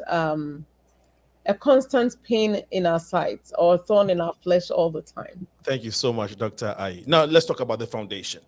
That was the plan, but we can't have 2 doctors on the show and not, get into medical stuff. So thanks for bearing with us, Dr. Ayi and Dr. Percotte. We really appreciate it. So how long has the foundation been in existence for? First of all, tell us the name of the foundation and how long it's been in existence. Dr. Percotte. So we're here today because we wanted to highlight the work that the Ghana Physicians and Surgeons Foundation of North America has been doing. Actually, Dr. Ayi and I have become very close over the last couple of years since we both become involved with this foundation. So basically, this foundation is about 20 years old. Actually, this we're celebrating our 20th anniversary next year in 2023. And the foundation was founded because around that time, the Ghana College of Physicians and Surgeons, which is the governing body for graduate medical education in Ghana, was just starting to develop residency programs, meaning training specialist doctors in Ghana in-house. Because prior to that, a lot of doctors that wanted to get specializations, as you know, Senna, would have to leave Ghana, right? Go somewhere else, like to the UK, will become a surgeon, they do all their specialty training abroad, and then come back to Ghana, right? But what was happening was that there was a very high attrition rate, because when they went, a lot of them didn't come back. So then we ended up with a lot of specialists abroad and not enough specialists in Ghana. So when the Ghana College of Physicians and Surgeons was developed, the idea was that then they would need the help of all the specialists that were already out of the country, primarily here in North America and US and Canada, to kind of help with the training of the doctors in Ghana. And that's how the Ghana Physicians and Surgeons Foundation of North America came into being, because some of the Ghanaian specialists that were here came together to help the Ghana College of Physicians and Surgeons start to teach these new specialty training in Ghana. So that's basically it in a nutshell. Okay. Dr. Ayi, do you want to add anything to that? Yeah, that's exactly what she said. We're 20 years old and we're very happy about it. We're having a big birthday party in April. And in December, we have a pre-birthday party. Yeah, go ahead. I don't know if Angie has any comment or the question before that, but if not, I want you to proceed with this big birthday party that's coming up in Right. December. Okay. So Angie. GPSF for short, Ghana Physicians and Surgeons Foundation. Our website is actually GhanaPhysicians.org. So for those who find it a mouthful to be saying GSPF, GPSF, we just say Ghana Physicians. We're turning 20 in April of 2023. We're very excited about it. And so we decided to have a gala before the 20th anniversary, which is happening in Washington, D.C., at Westin Dulles Airport. It will be held at Westin Hotel near Dallas Airport in Washington, D.C. But this December 3rd, which is exactly 4 days away or 3 days away, we're having a gala in Chicago. And it's going to be from about 6 to 11. We're going to give awards to different positions, but we're also going to use it as an opportunity to raise funds and to highlight the impact that we've made over the last 20 years. And so this organization started in the Ghana Embassy in Washington, D.C., just a handful of physicians, and it's grown to be close to over 200 active members. Our inactive members are over 4,000, and as executive, we didn't actually introduce us also. Dr. Prokwode is the executive secretary of GPSF, and I'm the president. Our job is to try and mobilize all these other inactive members to become members. Why? Because we're achieving a lot of good things. So every year, we have something called the Rights Program, where we actually support and fund 2 people who have finished medical school, who are in residency training, to come to Yale University for 6 weeks and come and learn something, research, publish something. So that is impact right there. We're making direct difference in the lives of trainees. Not to mention the fact that our members also go to Ghana to undertake missions and, do various health projects across the country. Recently, we've partnered with all the medical schools in Ghana so that our members can actually teach remotely. We haven't done a lot of teaching, but we're preparing to be able to do a lot of that. And so we're impacting healthcare in Ghana. In addition, we're working with a few hospitals to see how we can actually provide service. And Dr. Kwote will tell you that she and a group are also working on some telemedicine platforms that would help them or us live in the US but be able to provide care in Ghana. And last year, we supported a medical student at University of Health and Allied Sciences because he could not finance his education. And our members gave freely up to $7,000 or so within a 2-day period. So we want to do more of those. And so during this gala, we're going to look at our missions, mission to TAQA, how to support medical students. And we're hoping that people will attend. And even if you can't attend, you will go to our website and make a donation to support the wonderful work that we're doing in Ghana. Thank you so much, Angie. Well, I just wanted to say to these beautiful ladies that are here today, pretty is one thing, but you lock it in when you're smart. I want to hear what I can learn, and our listening audience can learn to benefit and to hear that you are identifying people who are trying to obtain their medical licensure, and to be able to have that footing and that resource is phenomenal. And then what seals the deal all together is that they're beautiful, smart, and Black. That just does good, So I would definitely pick your brain if I didn't have to hurry up and go to Bible class. But I want to say thank you both for answering our questions. And a huge thank you to King Alinco, for making sure that we're balanced. We talk about so many different subjects, right? But to be stimulated that prompts change is like none other. It's uncharted. And so to all of you, I just really thank you. I've learned so much today. I feel like I can teach a small class Come, please, let me tell you about medicine. I don't know anything though. I just have clothes in my cabinet, like Dr. Ayi. So it's happening at the, Yes. the event is happening at the Marriott in Chicago. Lombard. Okay, so Lombard, Illinois. the Western Chicago Lombard at 70 Yorktown Center, Lombard, Illinois.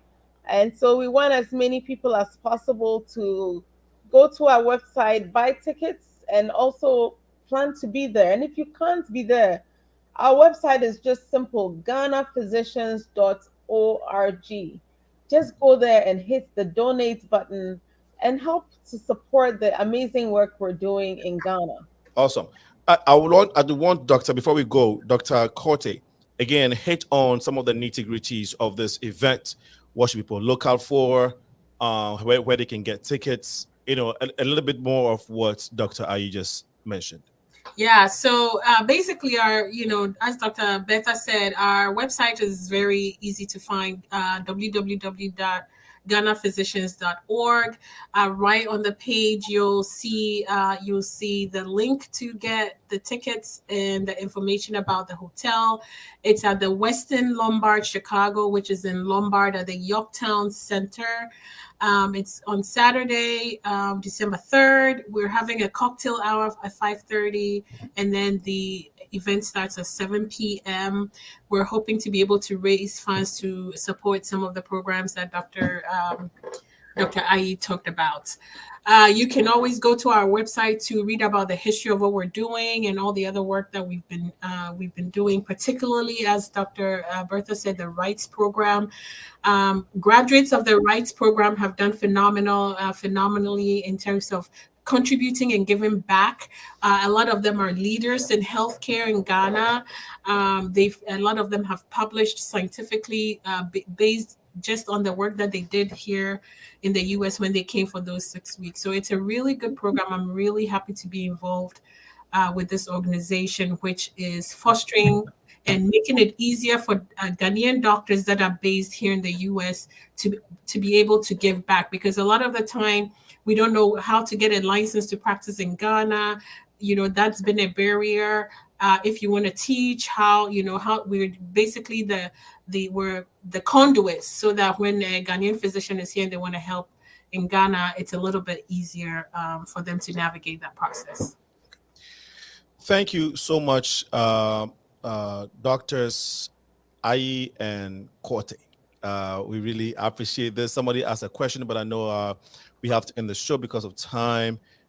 So quickly, yes or no, maybe type of response. Do you agree that most of the herbs brought to the USA from Africa by Africans were destroyed and is being controlled by the pharmacy industry for economic gain? I love that question. Yes.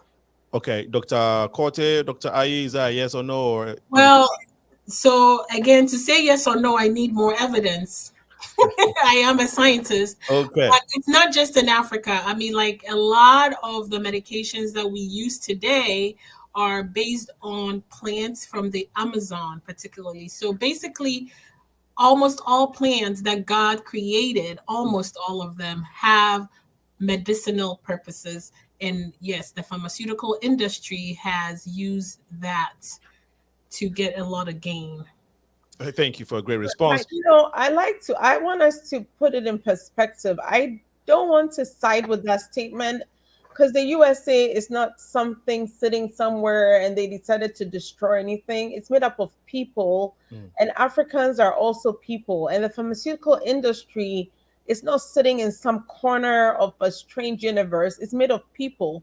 So if you feel that you found something that you need to market, you should just develop it. Like, I don't want us to assume that suddenly the people who give us all the Tylenol and ibuprofen that we use to get better, they're not bad people. They're just people doing their work.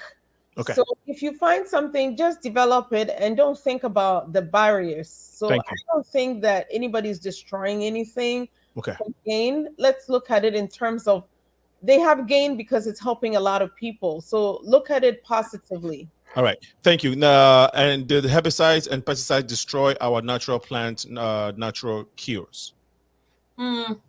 Yeah, that is such it's such a absolute question, right? It's like everything is yes and no. Nothing is absolute. So which plant and natural cures, which herbicides, which pesticides? It's not all of them. Again, every statement you make has to have some evidence. So if you said this pesticide or this herbicide destroyed this natural cure, then I could say yes or no, because it's too of a broad statement. So again, herbicides and pesticides have made it so that our food survives, right? So that locusts can't destroy a grain supply, right? Remember, like all the plagues that happened, and now we have herbicides and pesticides to help us fight some of those. But then, of course, everything has its side effects. So that's what I would say. I say about that. Dr. Ayi, you want to add your 2 cents as well, quickly? I think she's right. It's too absolute a statement. Yeah. Okay. All right. Thank you, ladies. I think that we have come to the end of the second episode, the second section of today's episode, and we are glad. I'll go ahead, Dr. Ayi. Senna, you shortchanged us, okay? Sorry? You shortchanged us like 10 minutes. All right. Okay. Do we have... I'm just kidding. I'm just kidding. Okay, good. Thank you. We're very happy. Thank you so much for having us. And yes, we should think about coming on and doing a show on one topic. So. Yeah, and I think that we can talk about health in general. A friend of mine just, and this is very heartbreaking for a lot of folks in the Ghanaian community, in the diaspora. He got admitted. He's been bleeding in his brain. A lot has been going on with people. People are just been falling sick. And so I think that we definitely need to talk about health and a lot of the things that just strikes people all of a sudden. You hear, oh, he was just fine yesterday and today he's in the hospital. She was fine and today this happened to her. So, and like you guys said, a lot of these things we get from the food we eat. Our lifestyle, we're sedentary, we're not moving. Yes. It's a lot. Right. Okay. So that's why we will have to come here and then talk about all of that sometime. I am glad we were able to put this together. Looking forward to the event this coming Saturday. We are hoping that you said tickets, people can buy tickets on the website. Is there a ticket on Eventbrite as well? No, actually, we used our website for that. So we'll have to look into Eventbrite in the future. Awesome. Well, physicians don't use, and we're looking to give some free tickets as well. So Alinco, I'm going to personally invite you. I want you to be present on Saturday. Okay. Hey, he has a date. How do you know he doesn't have a date? Well, he could have a date. I'm just saying I'm always pulling his legs. He knows that. Yeah, I would invite you to be present. Dr. Pearl knows I have a date because she's probably arranging one for me. Future present. So when I said date, I meant like another engagement. Maybe that would be more appropriate. But we want you to be present, okay? Absolutely. And bring a friend. Okay. Yes, we will do that. We will do that. And we probably should have given our audience a chance to maybe get a free ticket. But if you're watching and you want to be at the show, Johnny Woods, Mike LA, Dr. Portia, if you want to be there on Saturday, the doctors are willing to give out some free tickets. If you reach out to me, I think we have a caller. I don't know if they want to come to the event. Caller, we are getting to the end of the show. Please tell us your name and why you're ringing. My name is Sipram, calling from Bolingbroke. Okay, please go ahead. I listen to your show all the time. Today, I'm really, really sorry, man. I have something I'm doing, and what you're doing is good for the community, and especially the African people, and what you guys are doing. But what I'm trying to say to you like the Afro people are coming together. I don't think that those things will work out. I don't think so. Okay.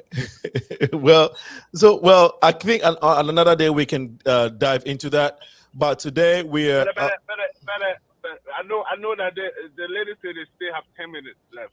No, but time is it's just 3 minutes to 8 p.m. now, right? So maybe, but she said you have 10 minutes. She said she was joking. She said she's joking. She said no, she's not. Since to say that she's not joking, she means it. So give her the 10 minutes, please. Dr. Corte, do you need the 10 minutes? Was that Pipra? No, that's not Pipra. What was his name? No, my name is Pipra. What I'm trying to say to you, that those things that we come together, I don't think our generation can work out. Okay. The young kids that can work out, but we, like me, you, and the lady, all of them talking. Those things you can try it, but it's never gonna. We're never gonna come together. In your opinion, we're never gonna come together. Okay. No, we can't. It's not possible. It's not possible. Okay, that's fine. I appreciate your opinion. I just want. Can we? Okay. So what is important is that December 3rd, the venue Westin Hotel Lombard. The Ghana Physicians and Surgeons Foundation they have their fundraising gala and they're inviting the public to come. Ticket is $180. Guest speaker is Dr. Timothy Johnson. Dr. Timothy Johnson is going to be the guest speaker. $180. They are willing to give out a free ticket today. If you reach out to us today or left of the show and say, hey, I watched the show and I want to be there, but I don't have money, I'm sure the doctors are willing to work out something with you. So reach out to us. We will see what we can do. Dr. Pell and Dr. Corte and Dr. Ayi, is that accurate? Yes. Okay. Me for sure, 100%. I'll come. You are okay. So we have one there. And 100%. I'll come because I need to support. It's something that is I have to go inside my mind and rebuild my mindset how we're supposed to help out. Most of us, we don't know how to help each other. Okay. We go there because we go there because we are looking for information. My brother, we just want to go there and see that I'm just want to help out. Right. My time is up. So let's we thank you so much for the call. As always, we will connect next week. Okay. And I see you on Saturday. That was brother calling in. And we're looking to see you all in Lombard for this coming Saturday. And we are starting from 5:30. There's going to be food, right? Yes, definitely. Okay. Awesome. You mentioned cocktail. I didn't hear food. So cocktail and food once, and so just let's get that straight. $180. Again, reach out to the Progressive Mind Show via social media, info.progressiveminds@gmail.com if you want a free ticket or if you want a discounted ticket. Let's go support the doctors. Dr. Bertha Serwa Ayi and Dr. Pero Corte, thanks for coming on the show again. Really appreciate it. We're rooting for you and looking forward to this coming Saturday.